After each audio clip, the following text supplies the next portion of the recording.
DCB മീഡിയയുടെ പുതിയൊരു വീഡിയോയിലേക്ക് സ്വാഗതം. സംസ്ഥാനത്തെ ജൂൺ മാസത്തെ സാമൂഹ്യ സുരക്ഷാ പെൻഷനുകളും വിവിധ ക്ഷേമനിധി ബോർഡ് പെൻഷനുകളും വിതരണം ചെയ്യുന്നതിനുള്ള നടപടികൾ സർക്കാർ ഭാഗത്തു നിന്നും ആരംഭിച്ചിരിക്കുന്നതിൻ്റെയും അതേസമയം ചില ക്ഷേമനിധി ബോർഡ് പെൻഷൻ ലഭിക്കുന്നവർക്ക് വരുന്ന തടസ്സങ്ങളുടെയും ഏറ്റവും പുതിയ വിവരങ്ങളാണ് നിങ്ങളുമായി ഷെയർ ചെയ്യുന്നത്. നിലമ്പൂർ ഉപതിരഞ്ഞെടുപ്പ് അടുക്കുന്ന സാഹചര്യത്തിലാണ് ക്ഷേമ പെൻഷൻ വിതരണം ജൂണിൽ നേരത്തെയാകുന്നത്.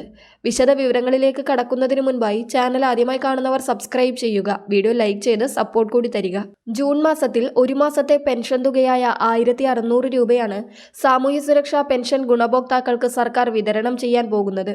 കഴിഞ്ഞ 15 മാസമായി എല്ലാ മാസവും ക്ഷേമ പെൻഷൻ വിതരണം നടത്തുവാൻ സർക്കാരിന് സാധിച്ചിരുന്നു. മാത്രമല്ല, കുടിശ്ശികയായിരുന്നതിൽ 5 മാസത്തെ പെൻഷനിൽ 3 ഗഡുവും നൽകി. എന്നാൽ ഈയൊരു ശ്രദ്ധ ക്ഷേമനിധി ബോർഡ് പെൻഷൻ നൽകുന്നതിൽ സർക്കാർ കാണിക്കുന്നില്ല എന്നാണ് ഇന്നലെ വന്നിരിക്കുന്ന റിപ്പോർട്ടുകളിൽ കാണുന്നത്. 7 വർഷമായി അംഗങ്ങൾക്ക് വിരമിക്കൽ ആനുകൂല്യം നൽകാൻ കഴിയാതെയാണ് കർഷക തൊഴിലാളി ക്ഷേമനിധി ബോർഡ് ഉള്ളത്. അംഗങ്ങൾക്കുള്ള കുടിശ്ശിക ഇനത്തിൽ 450 കോടി രൂപ കൊടുക്കുവാനുള്ളപ്പോൾ ഇന്നലെ സർക്കാർ ഈ ഇനത്തിൽ ഫണ്ട് അനുവദിച്ചത് 30 കോടി മാത്രമാണ്. ആനുകൂല്യം കാത്തിരിക്കുന്നവരിൽ അത് കിട്ടാതെ മരണമടയുന്നവരും ഒട്ടേറെയാണ്. 3.8 ലക്ഷം പെൻഷൻകാരുടെ കെട്ടിട നിർമ്മാണ തൊഴിലാളി ക്ഷേമനിധി ബോർഡിൽ 16 മാസമാണ് പെൻഷൻ കുടിശ്ശിക.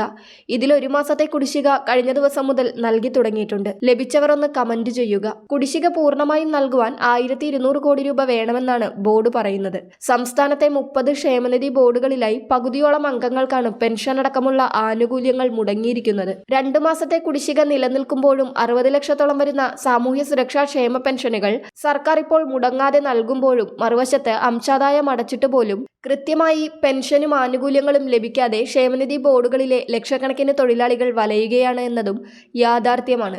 2 രീതിയിലാണ് സർക്കാർ ക്ഷേമനിധി പെൻഷൻ നൽകി വരുന്നത്. ആദ്യത്തേത് മാസം തോറും സാമൂഹിക സുരക്ഷാ പെൻഷനൊപ്പം സർക്കാർ നേരിട്ട് 1600 രൂപ വീതം ക്ഷേമനിധി പെൻഷനായി നൽകുന്നവയാണ്. കർഷക പെൻഷൻ, മത്സ്യത്തൊഴിലാളി പെൻഷൻ, ക്ഷീര കർഷക പെൻഷൻ തുടങ്ങിയ 16 ക്ഷേമനിധി ബോർഡുകളുടെ പെൻഷനാണ് ഈ രീതിയിൽ പൂർണ്ണമായും സർക്കാർ തന്നെ നൽകി വരുന്നത്. അതേസമയം ക്ഷേമനിധി ബോർഡുകൾ അംഗങ്ങളിൽ നിന്നും അംശാദായവും കൂടാതെ സർക്കാർ സഹായവും മറ്റും കൈപ്പറ്റി സ്വന്തം നിലയ്ക്ക് പെൻഷനും മറ്റ് ആനുകൂല്യങ്ങളും വിതരണം ചെയ്യുന്ന രീതിയാണ് രണ്ടാമത്തേത്. കെട്ടിട നിർമ്മാണ തൊഴിലാളി ക്ഷേമനിധി പോലുള്ള നിരവധി ബോർഡുകൾ ഈ വിഭാഗത്തിലാണ് പെടുന്നത്.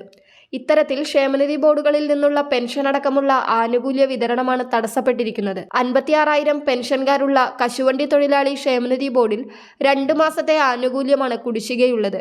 ഈറ്റ, കാട്ടുവള്ളി, തഴത്തൊഴിലാളി, ബീഡി ചുരുട്ട് തൊഴിലാളി, ചെറുകിട തോട്ടം തൊഴിലാളി, തയ്യൽ തൊഴിലാളി, മത്സ്യത്തൊഴിലാളി, മദ്രസ അധ്യാപകർ തുടങ്ങിയ ക്ഷേമനിധി ബോർഡുകൾ പെൻഷൻ നൽകുന്നുണ്ടെങ്കിലും അതോടൊപ്പമുള്ള വിവിധ ആനുകൂല്യങ്ങൾ മുടങ്ങിയിട്ടുണ്ട്. വരും നാളുകളിൽ മുടങ്ങിയ ആനുകൂല്യങ്ങളും പെൻഷനുകളും നൽകുന്നതിനുള്ള നടപടികൾ ഊർജിതമാക്കുമെന്നും അറിയുവാൻ കഴിയുന്നുണ്ട്. ജൂൺ 19-നാണ് നിലമ്പൂർ നിയമസഭാ ഉപതെരഞ്ഞെടുപ്പ് നടക്കുന്നത്. ക്ഷേമ പെൻഷൻ വിതരണം തന്നെയാണ് ഭരണ പ്രതിപക്ഷ പാർട്ടികളുടെ മുഖ്യമായ ഒരു പ്രചാരണ വിഷയം. ഇലക്ഷന് മുൻപേ തന്നെ ജൂൺ മാസത്തിലെ പെൻഷൻ വിതരണം ആരംഭിക്കുവാൻ സർക്കാർ ഭാഗത്തു നിന്നും നീക്കങ്ങളുണ്ട്.